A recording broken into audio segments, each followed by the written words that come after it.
Thanksgiving Day. All right, Oh, look, well. it's fun this time of year getting scared at haunted houses, right? It's an annual Halloween tradition a lot of us look forward to.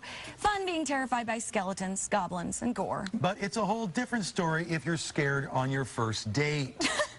Dating is scary enough. We don't need to make it scarier. Yes. So Hope is joining us. Hope is a dating expert with It's Just Lunch, talking about how to make your first date not look like this. Because, you know, it can be, let's be honest, it's a little nerve-wracking and scary just going on a first date, isn't it? Exactly. So my first tip is don't overindulge with your words. Too much information is not good. While honesty is the best policy, your first date should be upbeat. It should be fun. For example, talking about your family drama, maybe save that for date number 10. Right. Not the The first fact that date. your dog Okay. had the liver transplant, like, no, not Yeah. so, So not just so much. just have fun on the first date. Get the vibe of the person. You don't have to share your whole life story and all the drama. Exactly. You don't makes want sense. you don't want Yeah. your date to feel like we're just in a therapy session and they Okay. are your counselor. That's scary. Let's talk for just a second, though, because you said the honesty is the best policy.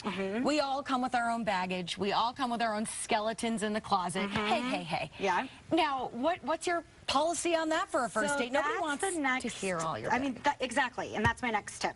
It's Just Lunch, I always tell my clients this. On the first date, the skeletons, they need to stay in your closet. They don't go on the dinner table. And it kind of goes back to too much information too soon. Don't scare away your date by talking about your ex. You're really on that first date to see, do we have potential to have a relationship? Not to talk about your past relationships and why they didn't work out. Yeah, I mean, that's one quick way to scare someone away is to talk about your last Exactly. significant And other.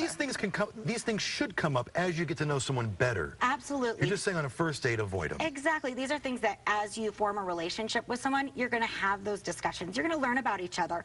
But on your first date, if you're sitting there talking about why your past relationships failed, that's scary. Right. You're We don't in have that trouble. much time. Okay, Listen. to me, the scariest moment on any date is the awkward silence. You ever had that on a date? Oh, yeah. Where Yeah. it's just like, do.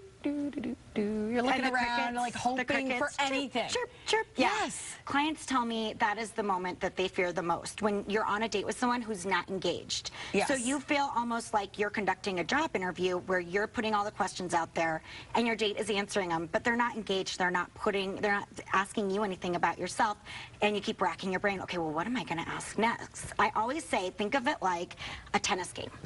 If there is nobody on the other side, then you're just throwing balls over there and it's not being returned. Which a lot of times happens on first dates. Balls are thrown. Exactly. Oh, man. You need to make sure you're both engaged. Stop it. I'm sorry. I couldn't you teed it up. I couldn't let that one go. So the point is, stay engaged. Make sure you're present. Make sure when your date asks you something about yourself, answer it, and then ask them What something do you about do them. if you're with someone who's a dud and isn't answering any of your questions? It's a one-sided thing. What do you do? Exactly. That is a bad date. That is like a horror date. That is a date killer. So don't go on date 2 with them then. Exactly. I mean, obviously that person's not going to make it very far, but you know that person needs to know that if they want to have more success in dating, be present. Know that you have to be engaged in asking the other person a question, or you're not going to get a second date. You got any more tips? We're short on time. One more tip, real quick. One tip is just listen. Sometimes we are asking questions, but a male client told me this the other day, out with a gorgeous woman.